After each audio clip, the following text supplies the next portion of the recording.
বড় হুজুর পাক কিবলা আবার মসজিদ কয়টা আছে এলাকায়, মসজিদের আম মসজিদ কিন্তু অভাব নাই, তাই না? আমাদের আমাদের কাদরিয়া খানদানের ভিতরে মসজিদ পাক যা আসে হুজুর পাকের হুকুম ছাড়া কোনো কিছু হয় না, ঠিক না? হ্যাঁ, আওলাদের রাসূলের হুকুম ছাড়া কোনো কিছু হয় না। অন্য অন্য মসজিদে উনরা যাহা খুশি তাহা করতে পারে। উনরা শুরুতেই মনে করেন যে জুবান নামাজ শুরু করে দিতে পারে, কিন্তু আমাদের জন্য না। কিন্তু আমরা কি ওই পবিত্র নাম মোবারকের হুকুমের জন্য আমরা অপেক্ষায় থাকি, ঠিক কিনা?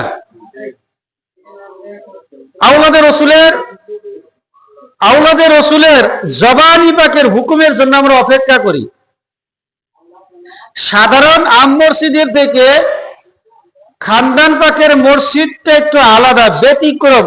ওই খানদানে মুস্তাফা আহলে বাইতের হুকুমের জন্য আমরা অপেক্ষা করি যে কখন হুজুর পাক হুকুম দেবে, সেই হুকুম মোতাবেক আমরা কাজ করি, ঠিক কিনা? এখানে হুজুর পাকের হুকুম ক্রমে এই মসজিদ পাক হয়েছে, আপনার 11 শরীফ পাক হুজুর পাকের হুকুমে আসছে। প্রথমে কিন্তু জুমার নামাজ ছিল না, খালি 5 জায়গা 5 ওয়াক্ত নামাজ হইতো, ঠিক কিনা? হ্যাঁ, প্রথমে কিন্তু জুমার নামাজ আসে নাই, 5 জায়গা 5 ওয়াক্ত নামাজ হইতো। তার কিছুদিন পরে জুমার নামাজের হুকুম হইল। জুমার নামাজের হুকুম হইল, দেখেন কে হুকুম দিল? বড় হুজুর পাক হুকুম দিল। বড় হুজুর পাক হুকুম দিল, এখানে জুমার নামাজ শুরু হইল। প্রথমে শুরু হইলো মসজিদের জন্য, মসজিদ শুরু হইলো, মসজিদ এবার 5 জায়গায় নামাজ শুরু হইলো, 5 জায়গায় নামাজের পরে জুমার নামাজ আসলো হুজুর পাকের হুকুমে। এখন মূল কথা হচ্ছে এই যে আমরা আওলাদের রাসূলের হুকুম ছাড়া কোনো কিছু করি না। আওলাদের রাসূলের হুকুম মোতাবেক আমরা কাজ করি।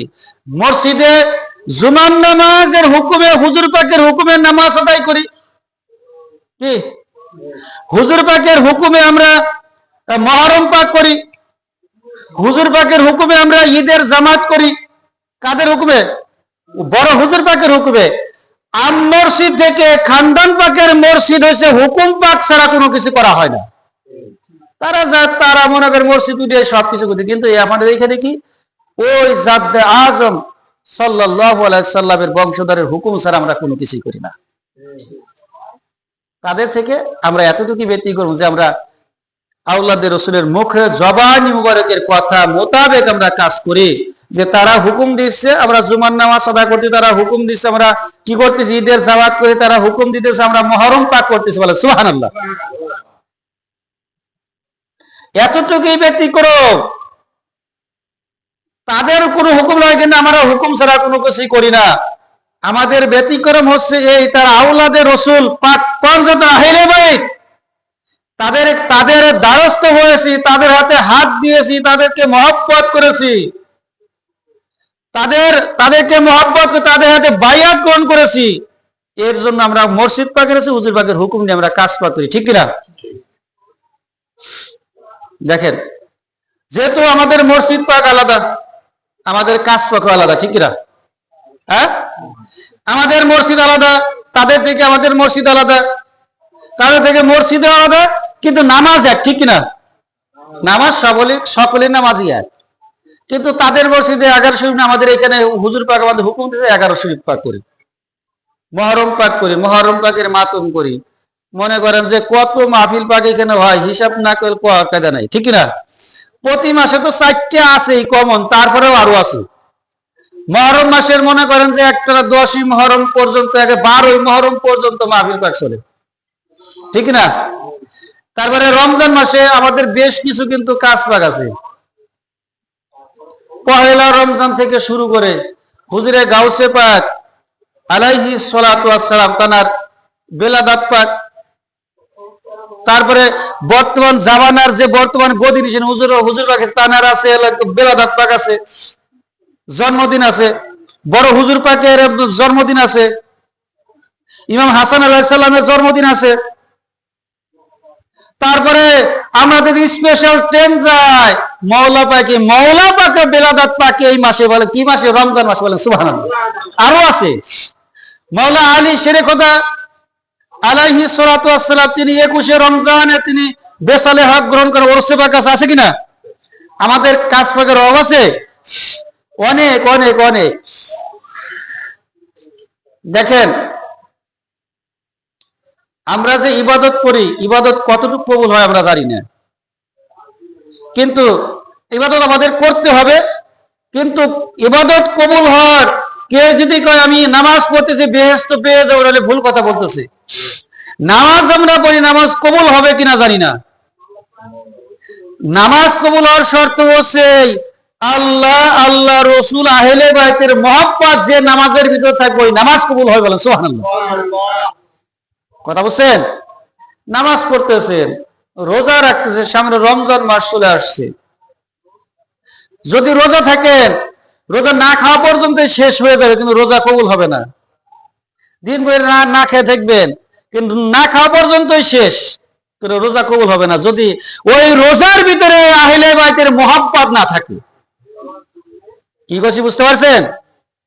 রোজার ভিতরে যদি পাক পান যদি আহলে বাইতের মহব্বত না থাকে, না খাওয়া পর্যন্তই শেষ। সেহরিতে খাবেন, আপনার কি সন্ধ্যায় যা ইফতার করবেন ওই অনাহার পর্যন্ত শেষ হয়ে যাবে, কাজ হবে না। ওই রোজার ভিতরে যতটুকু ইবাদত, আমি একদিন একটা কথা বলছিলাম, এখানে সিলুগাং আছে, আপনি কি খুব তৃপ্তি সহকারে মাছ পারলেন, মনে করেন বোয়াল মাছও বেশ কিছু পাইছেন, বোয়াল মাছ পাইছেন বেশ, আপনার মনে করেন যে নদীর যা মাছ আছে পাইছেন, বোয়াল মাছ পাইছেন, তারপরে আপনার শৈল মাছ পাইছেন, বেশ কিছু মাছ পাইছেন। একেবারে জীবনে এরকম মাছ আর কোনদিন পান নাই। মনে করেন যে খাল ওই বেজে নিছেন, খাল নিছিল সাদা, বলে মাছ আছে না? আছে না? মাছ আছে না? মেলা মাছ পাইছেন না আপনি কিন্তু মাছ মেলা হয়েছেন না, কিন্তু মাছটা যে মেলা হয়েছে নিজের খাল হয়তো সাদা, মাছ থাকবে? একটাও থাকবে না, ঠিক না? যদি আপনার খালই যদি তলা যদি ফুটে না থাকে, ছিদ্র না থাকে, দিন বেড়ে যদি মাছ মারতে হবে, যদি একটা তীত পুটিও যদি পারো, তীত পুটিতে বের হবে, থেকে যাবে না? থাকবে না?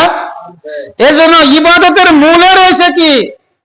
পাক পাঞ্জন আহলে বাইতের মহব্বত।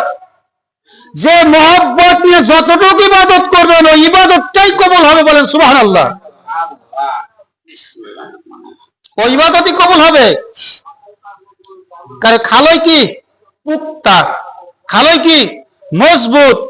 ওই মজবুত খালের ভিতরে রাখলেন কি মাছ, দিন ভরে পাইছেন মাত্র একটা তীতপুটি, ওটা বের হবে? কারণ ওইটাই থেকে যাবে। মূল রয়েছে কি আহলে বাইতের মহব্বত, ভালোবাসা, প্রেম। তাদের প্রতি মহব্বত হচ্ছে ইমানের অংশ। ওই মহব্বত রেখে রোজা রাখবেন, রোজা কবুল হবে। মহব্বত নিয়ে আল্লাহ কথা রাখবেন, আল্লাহ কথাটা বলা কবুল হয়ে যাবে। মহব্বত নাই, সবকিছুই গোলেমালে চলে যাবে, খুঁজেও পাবেন না। দিন ভরে মাছ মারছেন, তৃপ্তি সহকারে মাছ মারার মতন বের হয়ে যাবে, খুঁজেও পাবেন না। কই গেছে? বাঘা খাল হয়েছিল, নিজ দিয়ে বের হয়ে চলে গেছেন। নদীর মাছ কষে গেছে, নদীতেই গেছে, ঠিক না? নদীর মাছ কয়ে গেছে, নদীতেই গেছে। এর জন্য কি যা ইবাদত করবেন আহলে বাইতের মহব্বত রেখে ইবাদত করলে ইবাদত কবুল হয়ে যাবে। ইবাদত করলেই কবুল হবে। দেখেন অনেক অনেক মসজিদে এই আপনার শবে বরাত সম্পর্কে অনেক মন্তব্য করতেছে আলেম, ওলামা, মুফতি, মুহাদ্দিস, মুফাসসিরিন কেরাম, বড় বড় মুফতি, ডিগ্রিদারি, বিশাল বিশাল ডিগ্রি, তারা ফতোয়া শুরু করে দিছে। ওই আমরা তো 12 মাস নামাজ পড়ি, 5 ওয়াক্ত, এক রাত না পড়লে কি হবে? বলে নাউজুবিল্লাহ। আল্লাহ রাসূল সাল্লাল্লাহু আলাইহি সাল্লাম এই রাতে নামাজ পড়ছেন এবং কবর জিয়ারত করছেন। আল্লাহ রাসূল একদিন হযরত উম্মুল মুমিনিন মা আয়েশা হতে বর্ণিত, তিনি বর্ণনা করতেছেন, একদিন শবে বরাতের রজনীতে আমি দেখলাম যে আল্লাহ রসুল আমার কামরাই নাই, তিনি মনে করলেন অন্য বিবিদের ঘরে গিয়েছে আল্লাহ রসুল, অন্য বিবিদের ঘরে গিয়েছে। তিনি খোঁজ নিয়ে দেখলেন কোন বিবিদের ঘরে আল্লাহ রসুল যান নাই। খুঁজতে খুঁজতে রাত্রে তিনি চলে গেলেন, দেখলেন যে তিনি জান্নাতুল বাকিতে দাঁড়িয়ে দাঁড়িয়ে দোয়া করতেছেন, বলেন সুবহানাল্লাহ। আল্লাহ রসুল জান্নাতুল বাকি গোরস্থানে চলে গেছে। তারা বলতেছে কি, ওই তারা ঘুম পারে, আপনার মানে ঈশার নামাজ পড়ে ঘুম, এমন ঘুম মানে জীবন আর ঘুম পারে নাই আর কোনদিন। আপনারা যে নামাজটা পড়বেন তার ভিতরেও বাধা, নামাজটা যে পড়বেন তার ভিতরেও বাধা। দেখেন রাস্তাটা হাইটে দিতেছে, অনেক জায়গায় ছোট ছোট করে ব্যানারের মতন দিয়ে আছে, লিমিনেটিং করা সাদা কাগজে লা ইলাহা ইল্লাল্লাহ মুহাম্মাদুর রাসূলুল্লাহ। যদি এইটা পড়লে যদি তার ভিতরে যদি একটা অনুশোচনা সৃষ্টি হয় যে এটা পড়লে সে সব পাবে, কি পাবে? যে উনি যে লিখে দিয়েছে, কোন ব্যক্তি যদি পড়ে তিনি কি পাবে? সব পাবে। আল্লাহু লেখা আছে, সুবহানাল্লাহ লেখা আছে, মাশাআল্লাহ লেখা আছে, জায়গায় জায়গায় লেখা আছে, ওই গাছের হাতে কাটাই থেকে চলে গেছে। আমরা কিন্তু কোন ইবাদত ছাড়তেছি না, কিন্তু নামাজের বেলায় এসে আমরা ফতোয়া দিতেছি, নামাজ না পড়লাম এক রাত। খেয়াল করছেন?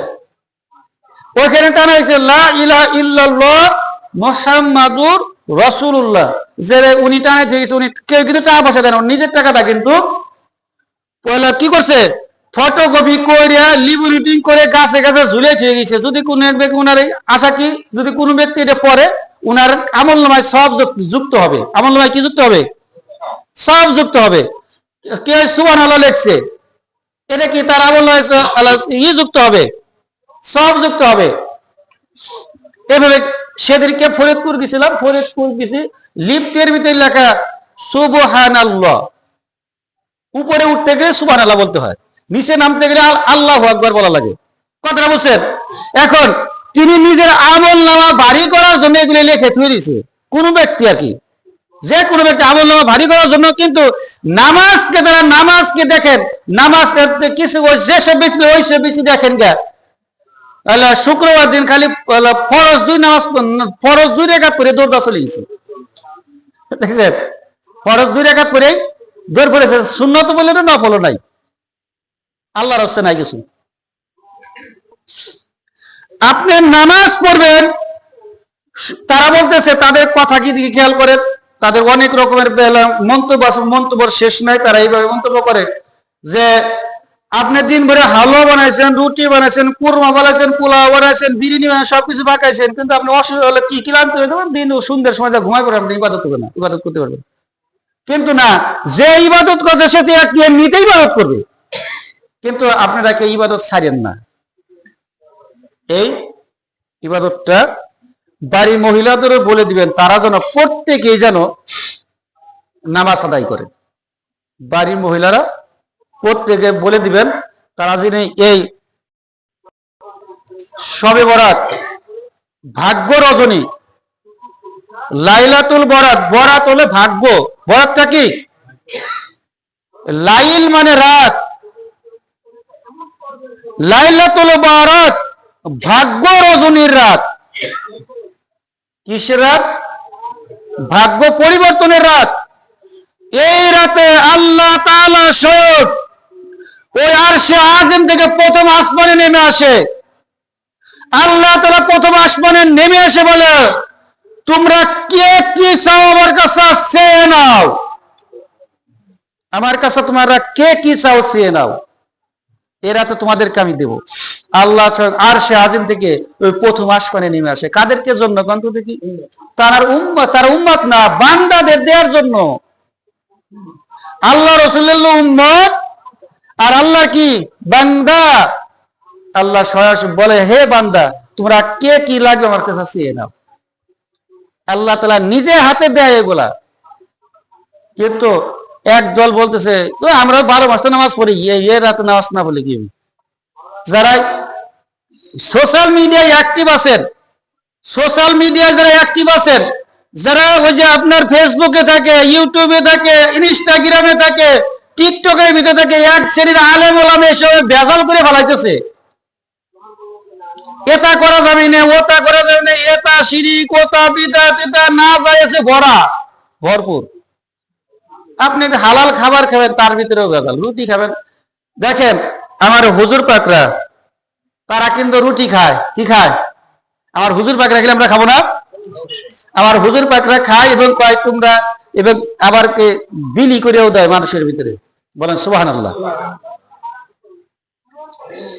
তারা আওলাদে রসুল, আওলাদে আলী, আওলাদে হাসান, আওলাদে হোসেন, আওলাদে গাউস, তারা আল্লাহ রসুলের সুন্নাত অক্ষরে অক্ষরে পালন করে। বলেন সুবহানাল্লাহ। অক্ষরে অক্ষরে কি করে পালন করে তারা? আল্লাহ রসুলের একটা সুন্নাত তাদের থেকে বরখিলাফ হয় না। আমরা তো মানি না। আমরা কি মানি? বর্তমান যে মালিক পাক আসছে, তিনি আসার পরে একখানা কথা বলছিলেন, তোমরা কখনো দাঁড়িয়ে পানি পান করবে না। কারণ দাঁড়িয়ে পানি পান করলে কি হয় জানেন? অনেকে জানেন না হয়তো। ইবলিসে তারা গালের ভিতরে পেশাব করে দেয়, নাপাকি দিয়ে দেয়। হুজুর পাক এসে বলে তোমরা খবরদার কখন দাঁড়িয়ে পানি পান করবে না। ইবলিসে গালের ভিতরে নাপাকি দিয়ে দেয়, আসে পেশাব করে দেয়। বিরত থাকবেন। পানি তো আর হাট বাজারে গেছেন, পানি খাইতে পারতেছেন না, মনে করছেন আপনি বসে খালি একজন মনে করবে বাবারে কি আদব দেখা দিচ্ছে। কিন্তু আপনি যদি আদবে আপনাকে দেখাতে হবে, আপনি কি ইবলিসের পেশাব খাবেন? দরকার কি আছে? আমি এক জায়গায় বসে 2-3 ডগ পানি খাবো, একটু বসে খেলাম। হুজুর পাকের নির্দেশ আছে এগুলা। পানি খাওয়ার সময় বসে পানি খেতে হবে, আর না খাইলে বলে দাঁড়ায় পানি খেলে সরাসরি ইবলিসে গালের ভিতরে পেশাব করে দেয়। বর্তমান হুজুর পাকের নির্দেশ এটা। বর্তমান যে ইবনুল গৌস হযরত সৈয়দ শাহ ইয়াসুফ আলিউল কদরি আল হাসানি ওয়াল হুসাইনি আল বাগদাদি আল জিলানি আলাইহিস সালাতু ওয়াস সালাম, তিনি তারা নির্দেশ পাক যে প্রত্যেক আমাদের মুরিদ মোতেকাত যারা আছে এবং মুমিন মুসলমান যারা আছে, তারা প্রত্যেকে যেন দাঁড়িয়ে দাঁড়িয়ে পানি না খায়, বসে পানি খায় যাবে। অনেকেই কিন্তু জানে না।